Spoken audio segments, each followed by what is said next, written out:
অন্তর্বর্তীকালীন সরকারে কাকে নিয়ে গঠিত হয়েছে, তারা ভালো কি মন্দ, তাদের ভেতরে কি দুর্বলতা, এটা খুবই প্রাসঙ্গিক প্রশ্ন। এটা জনতার বিজয় এবং এই মুহূর্তে সবচেয়ে বড় কাজ এই বিজয়কে আমাদের সংগত করে রাখতে হবে। এই অন্তর্বর্তীকালীন সরকার কতদিন ধরে কাজ করবে, এইটা নিয়ে একটা বিতর্ক শুরু হয়েছে। দেশের মৌলিক নীতিগুলো এই অন্তর্বর্তীকালীন সরকারের হাত দেওয়ার একেবারেই প্রয়োজন নেই।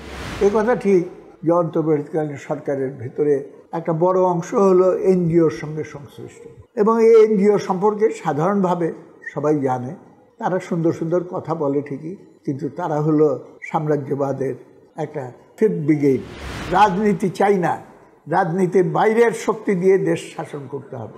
আসলে এই কথাটা একটা গুরুতর রাজনৈতিক কথা। এই বিজয়কে অঙ্কুরেই তার বিরুদ্ধে ষড়যন্ত্র হয়ে যায়। খুবই অবাক ব্যাপার। সেনা প্রধান বক্তৃতা করলেন এবং তিনি যেসব সিদ্ধান্ত নিয়েছেন সেগুলো রাজনৈতিক দলের সঙ্গে আলোচনা করেছেন। এই কথা বলে যেই রাজনৈতিক দলগুলোর নাম বললেন, তার ভেতরে বিএনপি ছাড়াও একেবারে প্রথম দিকে যেই সংগঠনটার নাম বললেন ওটা হলো জামাতে ইসলাম। আবার হেফাজতুল ইসলাম, যেটা আবার আওয়ামী ভক্ত বলে পরিচিত, তার নেতার নাম বললেন, এবং তখনই মানুষের ভেতর সংশয় সৃষ্টি হলো। আরেকটা কাজ করলেন তিনি বললেন আমার সেনাবাহিনী তারা কোনো গুলি চালাবে না, সুতরাং আগামী 2-3 দিনের ভেতরে পরিস্থিতি স্বাভাবিক হয়ে যাবে। 2-3 দিন পরিস্থিতি স্বাভাবিক হবে বলা মানে 2-3 দিন পরিস্থিতি অস্বাভাবিক থাকার কথাই কিন্তু তিনি বলে দিলেন। এইটা ছিল একটা গ্রিন সিগন্যাল যে ঠিক আছে, আমার ছেলেরা কিচ্ছু করবে না, তোমরা এই সময় যা ইচ্ছা তাই করো। তখনই গণভবনে ঢুকে যায় পাবলিক এবং লুটপাট করে নিয়ে যাওয়া শুরু করে, ভাস্কর্য ভাঙা শুরু হয়, 32 নম্বরে হামলা হয়। উদ্দেশ্য খুবই পরিষ্কার, একটা অরাজক পরিস্থিতির সৃষ্টি করা এবং উদ্দেশ্য প্রণোদিতভাবে এটা করা। এবং এই কৌশলটা আমরা এর আগেও দেখেছি। 5ই আগস্টের আগে লক্ষ লক্ষ ছাত্রদের মিছিলকে ঠেকানোর জন্য হাজার হাজার পুলিশ মোতায়েন করা হয়, কিন্তু টিভি ভবন পাহারা দেওয়ার জন্য 100 জন পুলিশও কিন্তু সেখানে দেওয়া হয় না। এবং যেখান থেকে ইন্টারনেটের সার্ভার, তার একটা বড় অংশ যেটাকে কেন্দ্র করে পরিচালিত হয়, এইসব সেন্সিটিভ জায়গাগুলো কোনো পাহারা দেওয়ার ব্যবস্থা করা হয়নি। উদ্দেশ্য খুবই পরিষ্কার, যেটা ওখানে কিছু একটা ঘটিয়ে, নিজেদের লোক দিয়ে ঘটিয়ে হলেও এমন অবস্থা তৈরি করতে হবে যাতে যুক্তি দিয়ে বলা যায় ইন্টারনেট বন্ধ করা ছাড়া আমার কোনো উপায় নেই, কিংবা বলা যায় হাসিনা সরকার চলে যাওয়ার পর অরাজকতা সৃষ্টি হয়েছে। এবং এই খবর মিডিয়াতে পরিষ্কার বের হয়েছে। সম্ভবত নোয়াখালীতে আওয়ামী লীগের একজন নেতা একজনকে ডেকে 4 লক্ষ টাকায় তার সঙ্গে চুক্তি হয় যে তুমি গাড়িতে আগুন দেবে, এবং ক্যাশ কিছু তাকে তখনই দেওয়া হয়। সুতরাং এই পুরানো কৌশল, এরশাদের আমলেও এই ধরনের কৌশল ব্যবহার করা হয়েছিল, আগের সামরিক সময়েও এই কৌশলগুলো ব্যবহার করা হয়েছে। এখন একটা হাসিনা সরকার পদত্যাগ করেছে, হাসিনা দেশ থেকে পালিয়ে গেছে, একটা সরকারবিহীন অবস্থায়। সেনাপ্রধান বললেন আমি এখন দায়িত্বে আছি, কিন্তু এটার কোনো তার সাংবিধানিক ভিত্তি নেই। যতক্ষণ পর্যন্ত একটা অন্তর্বর্তীকালীন সরকারের হাতে ক্ষমতা হস্তান্তর না হচ্ছে, একটা সরকারবিহীন অবস্থার ভেতরে কিন্তু দেশ পড়ে থাকবে। এবং এটা আরও দীর্ঘায়িত হোক, ওই একই ষড়যন্ত্রকারী শক্তিরা চেয়েছিল যে এটা আরও দীর্ঘায়িত হোক। সুতরাং অন্তর্বর্তীকালীন সরকারে কাকে নিয়ে গঠিত হয়েছে, তারা ভালো কি মন্দ, তাদের ভেতরে কি দুর্বলতা, এটা খুবই প্রাসঙ্গিক প্রশ্ন। কিন্তু তার চেয়ে প্রাসঙ্গিক প্রশ্ন হলো এই শূন্যতা আর থাকতে দেওয়া যায় না।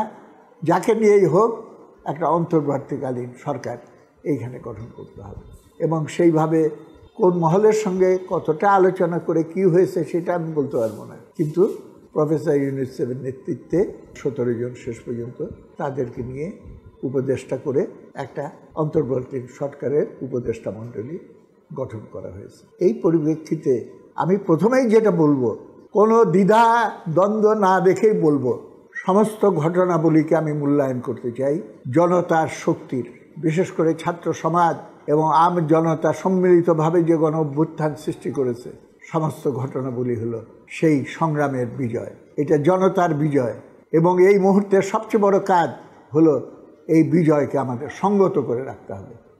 এবং এই বিজয়কে বিনষ্ট করার জন্য সাম্প্রদায়িক হামলা চালানো, লুটতারাজ, আইনশৃঙ্খলা পরিস্থিতির অবনতি, বয়কট করে রাষ্ট্রীয় প্রশাসনকে অকেজো করে রাখা ইত্যাদি ইত্যাদি নানাভাবে কিন্তু ষড়যন্ত্র হচ্ছে। সেই ষড়যন্ত্রকে মোকাবেলা করতে হবে।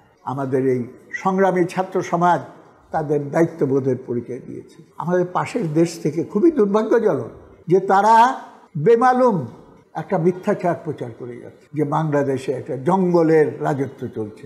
মিথ্যা কথা। আরে গণভবন থেকে যেসব জিনিস মানুষ চুরি করে নেওয়ার চেষ্টা করেছিল, গেইটে দাঁড়িয়ে ছাত্ররা পাহারা দিয়ে সেই জিনিসগুলো পুনরুদ্ধার করেছে, এই ঘটনাটা তারা প্রচার করছে না। ট্রাফিক জ্যাম এটাকে নিয়ন্ত্রণে রাখার জন্য পুলিশ বয়কট করে বসে আছে, সেইখানে ছাত্ররা যে ট্রাফিক কন্ট্রোলের দায়িত্ব নিচ্ছে। 32 নম্বরে আগুন দেওয়া হয়েছিল, 32 নম্বরের ময়লা এই পুড়ে যাওয়া জিনিসগুলোকে পুনরুদ্ধার করার জন্য যে তারা অভিযান চালাচ্ছে, এই কথাগুলো তো প্রচার করছে না। শুনে পরিষ্কারভাবে একটা দুইটা পক্ষ দেখা যাচ্ছে, যারা এই গণ আন্দোলনের বিজয়কে সঙ্গত করে সামনের দিকে অগ্রসর হতে চায়, আর একটা অংশ যে কোনোভাবে ষড়যন্ত্রের মাধ্যমে মিথ্যাচার দিয়ে অপপ্রচার চালিয়ে দেশি এবং বিদেশি প্রচার মাধ্যম এবং অন্যান্য শক্তিকে ব্যবহার করে বিজয়টাকে ছিনতাই করে নিতে চায়। এবং এইখানে আমাদের কর্তব্য হলো যে প্রত্যেকটা বিষয়ে খুব সতর্ক থেকে এই বিজয়কে সংগত করা। কিন্তু এই অন্তর্বর্তীকালীন সরকার কতদিন ধরে কাজ করবে, এইটা নিয়ে একটা বিতর্ক শুরু হয়েছে। আমার মতে এটা কতদিনের চেয়ে ইম্পর্ট্যান্ট হলো তার এখতিয়ারটা কতটুকু হবে। এই আন্দোলন পরিচালিত হয়েছে একটা মৌলিক নীতির ভিত্তিতে, যে দেশ পরিচালিত হবে জনগণের ইচ্ছায় এবং দেশের নীতি, সরকারের নীতি নির্ধারিত হবে জনগণের মতামতের ভিত্তিতে, এবং জনগণ সেই মতামত গণতান্ত্রিক পরিবেশে অবাধ, নিরপেক্ষ, বিশ্বাসযোগ্য নির্বাচনের রায়ের মাধ্যমে তারা সেটা প্রকাশ করবে।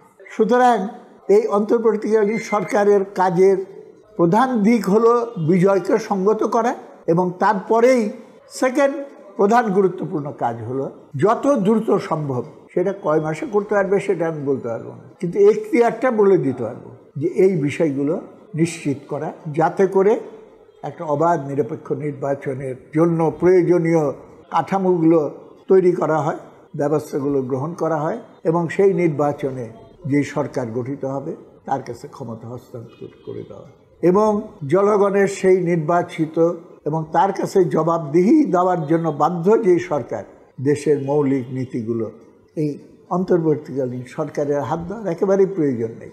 তাহলে পরে একটা প্রশ্ন উঠে যাবে যে একটা অনির্বাচিত কর্তৃপক্ষ হিসেবে তুমি কেন এই মৌলিক নীতিগুলোতে তুমি হাত দিলে? এবং এটা নিতে গেলে পরেই কিন্তু তখন চলে আসবে যে অন্তর্বর্তী সরকারের কি চেহারা, চরিত্র, শ্রেণী চরিত্র, এই সমস্ত কিছু চলে আসবে। এই কথা ঠিক যে অন্তর্বর্তীকালীন সরকারের ভেতরে একটা বড় অংশ হলো এনজিওর সঙ্গে সংশ্লিষ্ট, এবং এই এনজিও সম্পর্কে সাধারণভাবে সবাই জানে।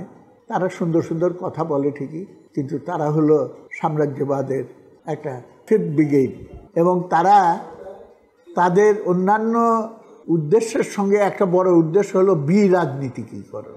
সুতরাং আওয়ামী লীগ, বিএনপি, জাতীয় পার্টি, জামাতে ইসলামের যে দোষ, সেই দোষটাকে বা যে অন্যায়গুলো তারা করেছে তাদের শাসন আমলে, সেই অন্যায়ের অজুহাত দেখিয়ে তারা রাজনীতিকে নির্বাসিত করতে চায়। এবং রাজনীতি নির্বাসিত করতে পারলে এই দেশে মানুষের গণতান্ত্রিক অধিকার আরও বেশি খর্বিত হবে, এবং তখন পুরা নিয়ন্ত্রণ দেশি এবং বিদেশি কায়েমি স্বার্থবাদীদের নিয়ন্ত্রণে চলে যাবে, তাদের হাতে চলে যাবে।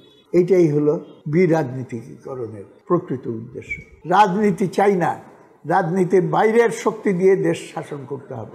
আসলে এই কথাটা একটা গুরুতর রাজনৈতিক কথা, এবং রাজনীতি করব না এই কথা বলে যারা নিজেদেরকে জাহির করে এবং হাজির করে, তারা রাজনীতির বাইরে না, তারা একটা রাজনৈতিক প্রতারণার আশ্রয় নিয়ে নিজেদেরকে কিন্তু অরাজনৈতিক এবং বিরাজনীতিকরণের ফর্মুলা কার্যকর করতে যাচ্ছে।